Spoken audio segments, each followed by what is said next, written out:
Hey guys, so Texas weather today, it's been kind of crazy, so I thought I would come inside and sit in the coop because it's completely, sometimes it's raining, the wind is blowing, it's terrible, but the girls will probably come in here and visit, so it may get loud. First thing, chickens will be loud, so if somebody starts laying an egg, don't be surprised if one of these girls just start cackling. Of course, we're in work attire here, so you know this is the no makeup, no whatever, wearing my glasses, no contacts, all that good stuff. So I came in, sat in the coop because the wind is just really, it's hard to hear on camera, and unfortunately with the iPhone, if you guys haven't noticed, it won't allow you to switch back and forth so that you guys can see outside or see my chickens on the ground, or any of that good stuff with the video motion. So, and I got this super cool selfie stick. So I'm really trying this. This is like really awesome. So that way you guys can get some better video of the flock as we go about our day. So let's say I really was gonna stay out of this feed situation. And I actually posted on the page a really great article. Here at Windy Hill, we have not had any feed issues with our chickens laying. That being said, I still encourage everyone to do your research to the best that you can do. Not everybody knows how to read a feed bag label, knowing what's in products, what's good, what's bad. If they did, they would not have been feeding Producer's Pride. Okay, so one thing that we know, these feed mills produce multiple brands of feed through contracts from other companies to make feed so that they don't have to build their own feed mill. So that being said, Purina feed mill, Land O'Lakes, whoever it is, Nestle Purina, it's all changed throughout the years, and it will continue to change. Whoever buys out who will have their name on there. So these mills are bringing and allowing other companies to come in under contract to make other companies' feed formulations. So that's one thing you have to understand, is that a feed mill may be making a particular brand of feed, but that does not mean that that is that company's formulation. Now, Do More does state on the bag that they are a Purina feed. So, but I want to encourage you, if you read your labels, you will see there is a difference in the ingredients. When you make a cheaper feed, it has to cut out something somewhere. Just like if you're making a cheaper dinner at home, if you're making burgers and you need to cut your budget, you're not going to go with the Hunt's or Heinz ketchup. You're going to go with the Great Value ketchup, okay? Because that's where the market needs to. If they need to make an affordable feed, they have to cut somewhere. So that's why you find Do More is $20 a bag, sometimes between $17 to $20 a bag, depending on where you're at, compared to Purina, who is $24 to $26 per bag, okay? That's the first thing I wanted to say. The next thing is that there are many people out there, whether they are TikTokers, if they are just posting YouTube videos, things like that. Their experience is their experience. And yes, as chicken keepers, we should not take that lightly. However, each flock is completely different. These are not controlled settings. These are experiences of other people. The chicken market for backyard chicken keepers boomed during COVID, and there's many reasons behind that. Some of these people wanted something to do and interaction. So chickens as pets worked out really well. Some realized, hey, we got chickens because we saw what happened with the toilet paper, egg, and milk prices in the grocery store where nobody could get anything. So they went ahead and got on top of it and started getting chickens. Perfectly acceptable. I encourage everyone to get chickens. Sustainability for your own self is highly recommended. So the next thing that I wanted to point out is lots of new people. So lots of new people, no matter what size flock you have, haven't really understood the process of chickens and what they do and what they don't do, what certain breeds do, how great layers are for certain other breeds. And I have actually seen people selling production breed chickens for astronomical prices, and I don't understand that. Here, integrity is a big part of what we do. So I will never, ever offer anyone a production egg layer at a heritage breed price. Okay, that's number one. Integrity for your business or whatever you're doing for your own self to anyone else on a humanity basis is super important. The world needs more integrity, and that's what I'm going to say about that. So I think if we had more integrity in this world, things would be a lot different. Unfortunately, I don't think we do.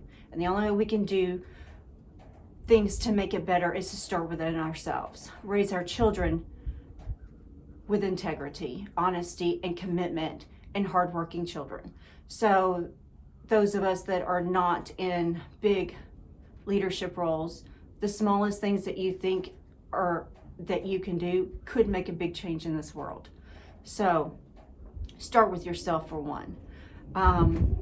The production chickens, and a lot of people that got chickens never even realized what breeds they were getting. So production chickens, several different types, but the majority of them, with the majority of research, are going to be great layers from point of lay to 3 years old. And some breeds, they will even pass away at 3 to 4 years old. And their egg production drops significantly after their first full year of laying. So, and that's why you will see leghorns that come from egg houses, they get rid of them after 2 years because that's the nature of their business. They're not going to keep up with their production needs. But for a backyard chicken keeper that may only want 3 eggs a day or 3 eggs a week from these chickens, it's still going to be okay. But that doesn't mean you need to sell that at a heritage breed.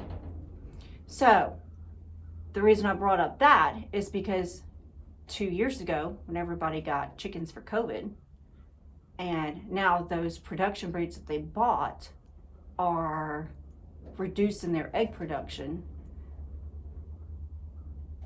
it creates a false sense of egg laying problems. So we have that as a factor in people seeing that their chickens may not be laying more eggs. Okay. The next thing is molting season. We are in Texas here. So I'm in Texas. We had a terrible, terrible drought-ridden. I had 6 inches of rain here at my ranch for the entire spring and summer and fall. I mean, that was all that I had. We're fighting drought conditions with the grass being abundant for the cattle. We're feeding hay, expensive, god-awful amounts of money put into hay just to keep cattle alive. And that played a big role. 110 degrees for a chicken is horrible. It's very, very stress item. Heat, chickens don't do well in the heat. Cold, they do better with. Even heat tolerant birds at 110 degrees are going to be stressed. So we had the heat stress in the summer in Texas. Now, if you guys are up north, this may not apply to you. Doesn't happen. But that's one of the things that happened here in Texas. The second thing is that we all know as chicken keepers, most of us know, some people don't realize it, but chickens typically start molting in the fall. So when chickens molt, a lot of times their egg production will drop or slow. Some breeds even stop completely. My cochin's completely stopped. And it's breed specific. And sometimes it can be individual specific.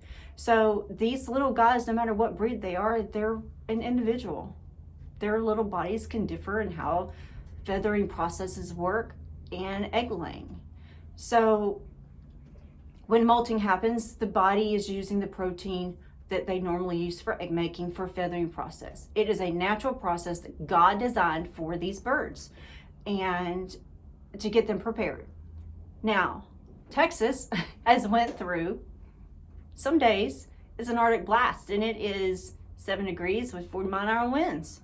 The next 4 days it's going to be 70 degrees. So the actual stress of the temperature variation is there as well. So not only do we go through a molt during our fall, winter, summer, spring, who knows what weather we were actually having on what day here in Texas, but the fluctuation and the non-adjustment times that our birds had is still a stress. So there are so many factors.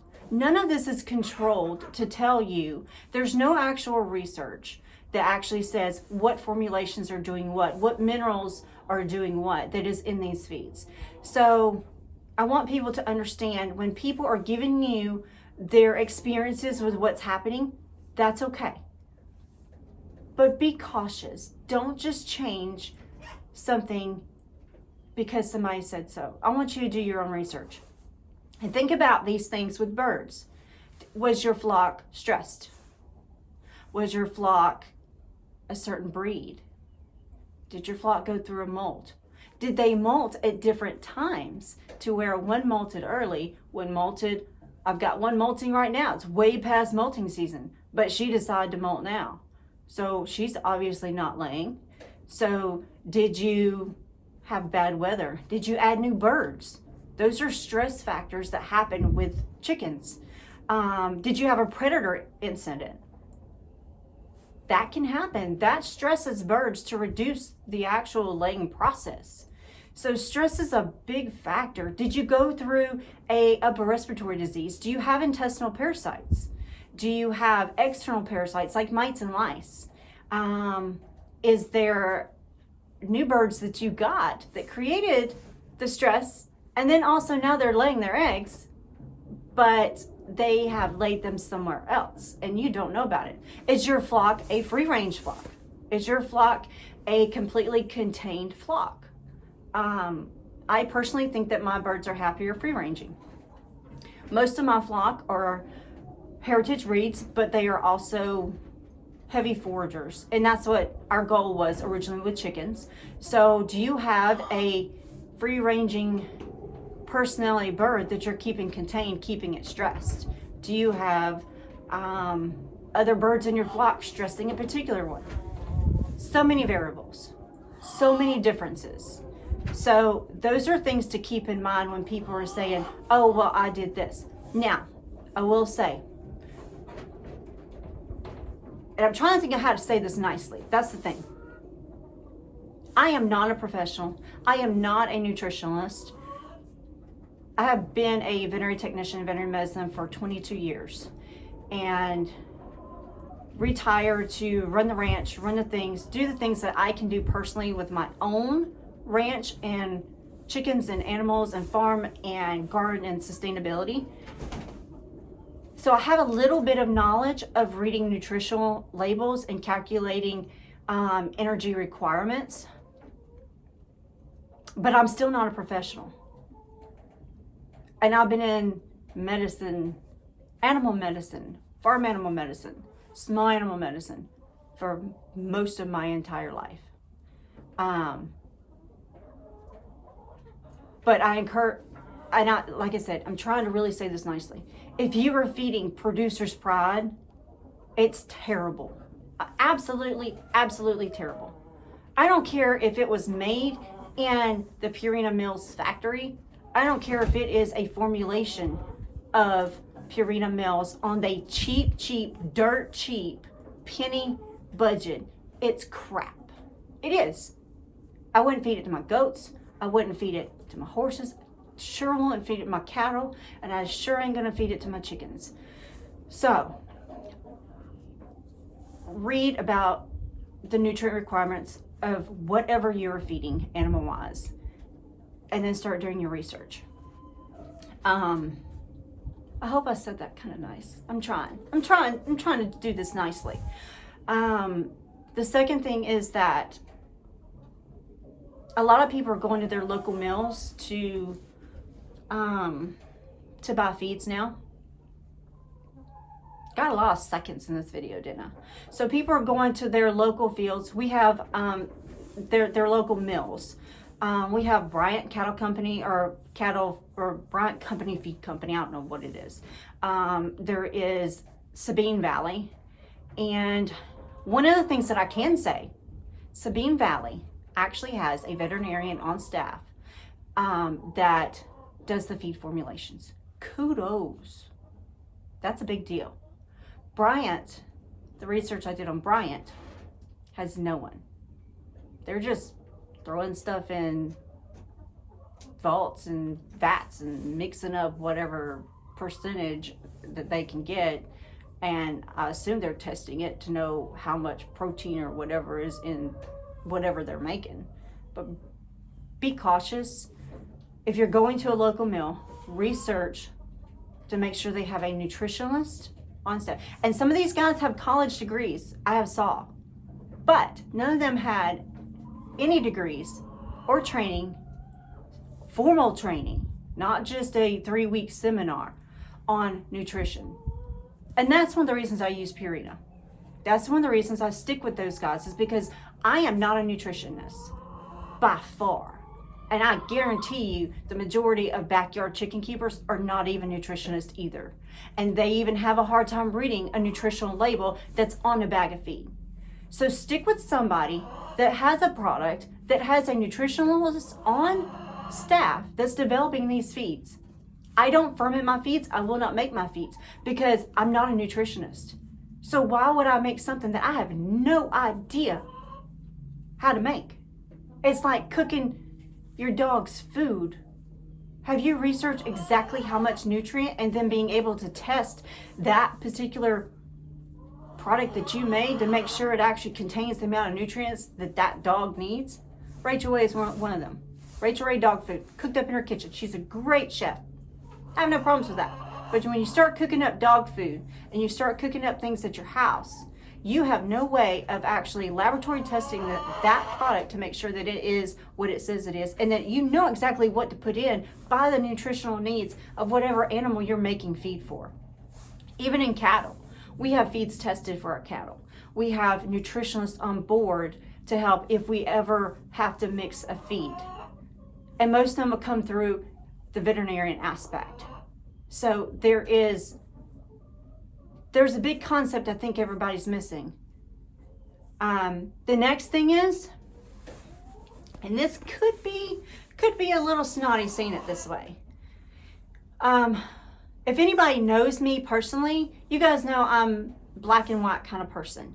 I do think there are some gray areas. So, but I want you to understand that I'm not really a gray kind of person. And so I say things and they can come out a little bit harsh. I've heard that from people before. So the next thing I want to say is, if everybody boycotts Purina feed, as a backyard chicken keeper, you do you. But when their feed's not selling as fast as it was before, like hotcakes, like I couldn't even hardly find it sometimes to feed it, where I was having to use Do More, which I still didn't have an egg problem at that point. I didn't have any egg problems this year. You guys can see all the eggs on my post. Everybody's doing great.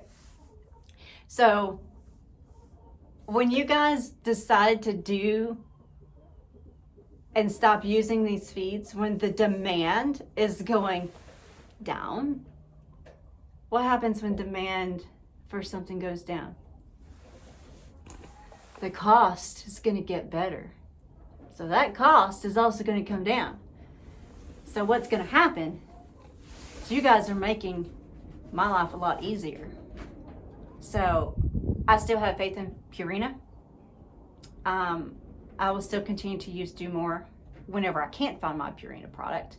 I have no problems with Nutrina either. Those are the three that I stick with on my flock.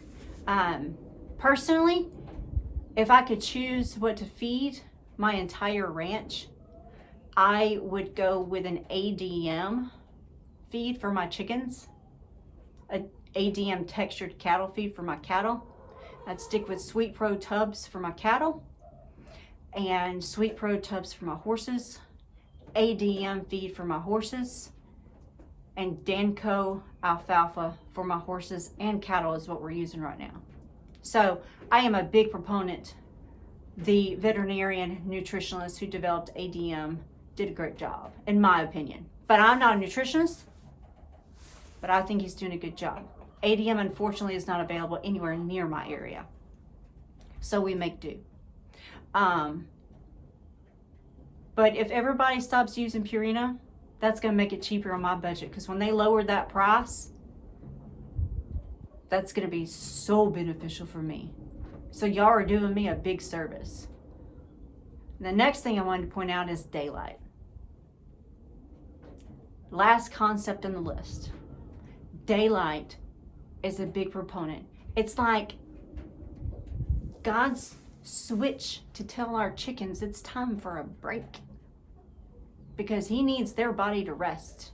That creates all the other things like molting and things like that.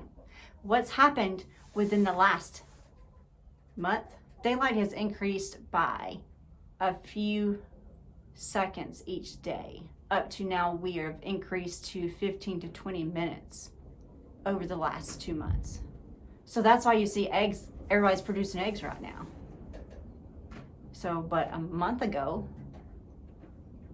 I was getting probably 10, 12 eggs, maybe. So now my entire flock's laying within the daylight hours that we are now gaining longer days. Now you will also see on shorter days, like today it's cloudy. So we're not going to have as much light for these guys. And I guarantee you tomorrow, my egg count will be lower than what it has been with the last 4 days because I've had nothing but sunshine. And it gets dark. You can even tell on my chicken timer door, that timer door, it's going to be dark before my actual door closes today. Whereas yesterday, they were all still ranging all the way up until the time that door is getting ready to close. So many variables. None of this has been controlled environment to study. You're getting opinions on what has happened. You may listen to them, but don't necessarily change what you're doing. If you have a problem, your veterinarian's there to consult. That's what they're there for. Maintain your relationship with your veterinarian. And I know this is a long video, and I'm sorry I can't do this live because of the metal sheeting and the Wi-Fi status. So I'm gonna have to post this to YouTube, but and then post it to my page. So here at Windy Hill, we've not had an egg problem. We've been feeding Purina, do more when I can't find Purina, and Nutrina when I can't find one of those two or anything like that. And we'll continue with what we're doing because it's working. So just some points of thought, guys. So think about your flock as a whole and what you're doing. Are you having a cause? Or do you have breeds that don't lay at certain times? Do you have older chickens, the age of a chicken? Have you been in this for 30 years and didn't realize that half your flock is too old and slowing their production? Those factors matter. And until somebody tells you, come out with a study that says this particular feed has this item and we have found that this one has been studied to reduce egg production, I don't think I'm going to change anything. Look at the numbers, people. Trust the facts. Don't go with all the conspiracies, but be smart about it. And this will probably be the last thing I say about this because I think it's a lot of hoopla and it's really a waste of my time. And that's why I did the video, so that I wouldn't actually have to work through all the comments. And I think I'm going to turn the comments off on this whenever I do post it, so that people can keep their own thoughts to themselves instead of influencing other people. and make their own videos. If you have a comment, you have thoughts on all this, make your own video. And but if you guys do have any questions about what I said, or things that we've done, or we've changed or haven't changed, or how things are going, private message me and we can certainly discuss and see what's going on. Like I said, I'm not a nutritionist, I'm not a veterinarian. I've been the person taking the sample for the veterinarian to assess. I've been the person who's holding the animal for the veterinarian to treat. So I'm not going to say I am an absolute professional, super duper smart chicken person either. So we find what works for us and we go from there, and we do it strategically. So I am not the one to tell you what feed to feed. I can tell you what I am comfortable with, but you have to determine what you're comfortable with. And I'm not going to judge anybody. I don't care if you're feeding Producer's Pride, but don't be surprised when that feed is not making production for you. You start having sick chickens. When you start making your own feeds at home, when you start having chickens fall over and can't keep their head up and they're having mineral deficiencies, that's when you're looking at problems. But the thing is we all make mistakes. We all screw up something. But what matters is you figure out where you screwed up and then fix it. We all feed our chickens some kind of snack, but are you feeding them too much where your volume of the crop is being reduced with junk food instead of nutritionally complete feeds? And now your chickens are having mineral issues, or your eggs are being soft, or things like that. Weird things do happen to chickens. They can pass away just because the sun was shining today. It happens. It happens to everybody. But just do your research. People on TikTok are also not nutritionalists. They're not researchers. I'm not a researcher. So are you really going to listen to those people? Circle and surround yourself with people that you trust, and people who can tell you why and the effects of changes, the reason they make those changes. That's going to be what benefits you the most. Apple cider vinegar? Don't even get me started on that. It's no beneficial. If nothing else, it's hurting things. Vitamin D is so important in chickens. There's lots of good things out there. There's lots of good people.